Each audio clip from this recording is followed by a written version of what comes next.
Eh bien, merci Yannick pour toutes ces informations. On passe à l'interview donc, de l'invité du 6-8 Ensemble. Aujourd'hui, nous recevons donc en plateau Damodaren Guldari, directeur général du Zarlor. Bonjour et bienvenue. Bonjour. Alors, on va présenter d'abord l'événement qui aura lieu donc demain, les tables gourmandes, deuxième édition à Saint-Denis.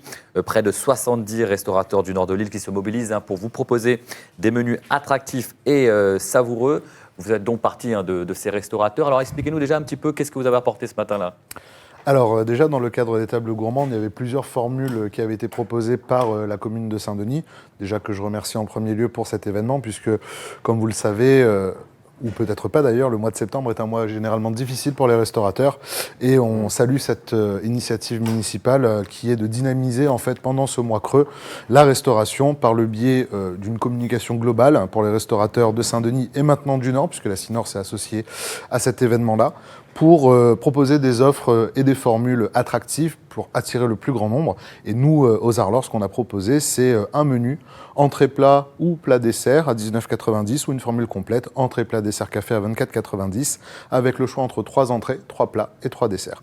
Là, aujourd'hui, je vous ai apporté 2 des 3 plats que l'on va proposer. Vous avez sur la droite le poulet chouchou et sur votre gauche le poisson à la tahitienne. Et du coup, là, ces plats, ils seront présentés à partir de demain ou dès aujourd'hui, on peut en Alors, profiter? depuis mardi. On a lancé la formule depuis mardi, tout à fait. Le poisson, on peut voir à la tahitienne? Oui, bien sûr. Alors, c'est vrai qu'avec la présentation, on ne voit pas forcément à l'écran. Si, on le voit, on voit très voilà, bien. Donc, c'est un mélange de thon frais avec du lait de coco, des oignons, de la tomate et des oignons. On peut présenter à la caméra parce que je pense que les téléspectateurs pourront en profiter. Voilà. Au petit déjeuner, un thon à la tahitienne, Yannick?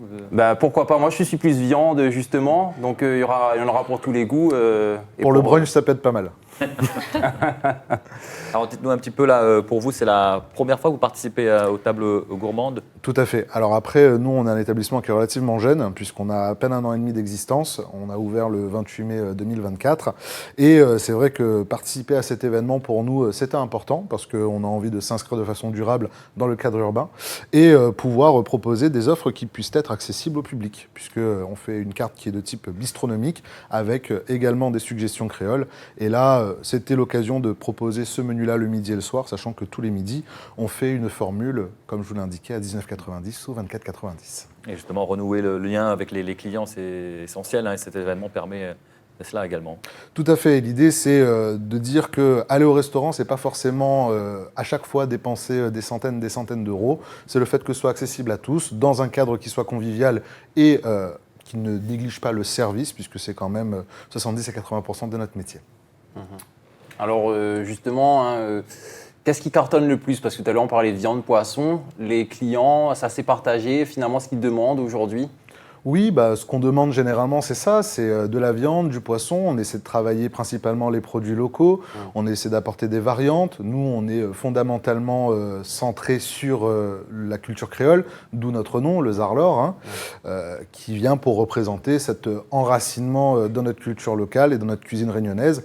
Et la cuisine réunionnaise passe par les classiques créoles, d'où l'idée de faire ce petit poulet chouchou, et également de proposer des choses un peu plus développées. Et c'est la raison pour laquelle nous proposons des plats bistronomiques avec cette parenthèse créole. Et est-ce qu'un restaurant aujourd'hui doit obligatoirement proposer un plat dit vegan? Parce qu'on parle beaucoup. Je vous avoue que chez nous, on ne fait pas de vegan. Par contre, on propose régulièrement des plats végétariens. On a, moi, je suis d'origine indienne, donc j'ai cette appétence pour la cuisine indienne. Et on propose à notre carte un plat 100% végétarien indien avec des épices indiennes, mais pas comme on peut retrouver dans les temples, vraiment qui nous vient d'Inde, puisque j'ai une cuisinière qui est sri-lankaise. Alors, qu'est-ce qui vous a motivé, vous, à vous lancer dans la restauration? On sait que c'est un secteur assez difficile, où il faut oser. Vous, qu'est-ce qui vous a motivé? À vrai dire, maintenant que j'y réfléchis, je me dis que c'est un pari un peu fou, puisque moi, je ne viens pas du tout de ce métier-là à la base. J'ai fait des études de droit et j'ai une formation de notaire. Donc, j'ai, en parallèle de ça, eu cette envie de lancer ce projet-là, parce que le fait de me reconnecter à mon terroir et de proposer quelque chose qui me ressemble était important pour moi. Après, il faut savoir que j'ai grandi dans un restaurant. Mon père était restaurateur, il exploitait un fonds de commerce à l'aéroport Roland-Garros de 2000 à 2010. Donc moi, si vous voulez, j'ai grandi derrière un comptoir et j'avais cette volonté de me reconnecter, on va dire, à cette histoire familiale. Et pardon de dire ça, mais on nous a apporté des couverts, mais on ne les utilise pas.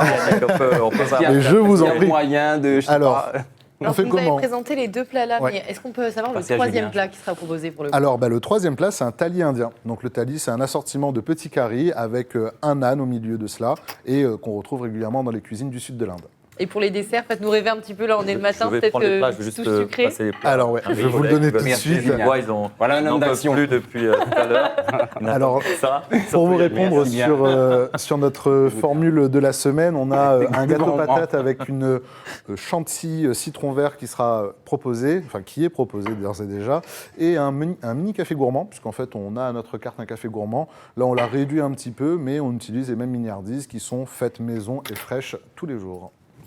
Et demain, on rappelle, hein, la rue Pasteur sera fermée, les gens pourront marcher, ça va être avec des tables installées un peu partout. Tout à fait. C'est un moment un peu très convivial, on va dire. Exactement, et c'est là-dessus que la mairie a bien joué son coup, j'ai envie de dire, parce que la convivialité est au centre de la restauration de façon générale, et le fait d'avoir justement ces tables partagées, ça permet de rendre la rue piétonne et d'avoir un maximum de circulation.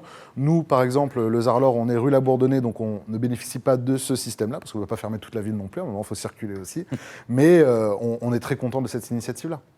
Un mot peut-être sur la fréquentation, là, depuis le début de la semaine, ça fonctionne quand même? Il y a un peu plus de monde Eh bien, de plus en plus. La communication marche de mieux en mieux. Après, je pense que c'est le propre de tout un chacun d'être présent sur les réseaux sociaux et de repartager cet événement-là. Nous, c'est ce qu'on a fait et on a régulièrement, surtout le midi, des personnes qui viennent et qui demandent le menu. Même le soir, mardi soir, on a vendu quelques formules. Et je constate un regain de dynamisation.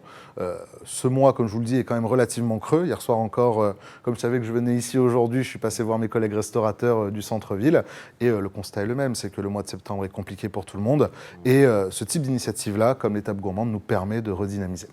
Vous avez hâte d'être pendant la période de Noël. J'imagine que là, par contre, ce sera un regain d'activité pour vous quand même.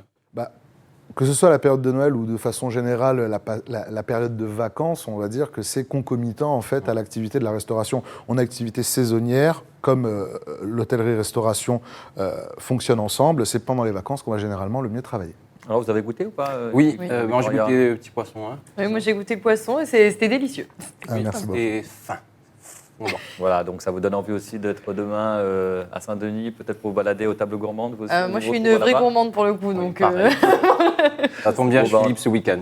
Bon, très bien, je vais goûter aussi pendant la Ne pause. vous inquiétez pas. En tout cas, merci d'avoir accepté notre invitation d'Amodaren Guldari. Je rappelle que vous êtes directeur général du Zarlor. Donc voilà l'événement, les tables gourmandes, demain dans les rues du chef-lieu. Si vous souhaitez manger des prix attractifs, des bons plats en famille, n'hésitez pas. Et, vous pouvez vous rendre donc dès aujourd'hui d'ailleurs dans le chef-lieu pour ce moment. Allez, nous on va faire la météo, Victoria, quand même, La météo, avant de se quitter.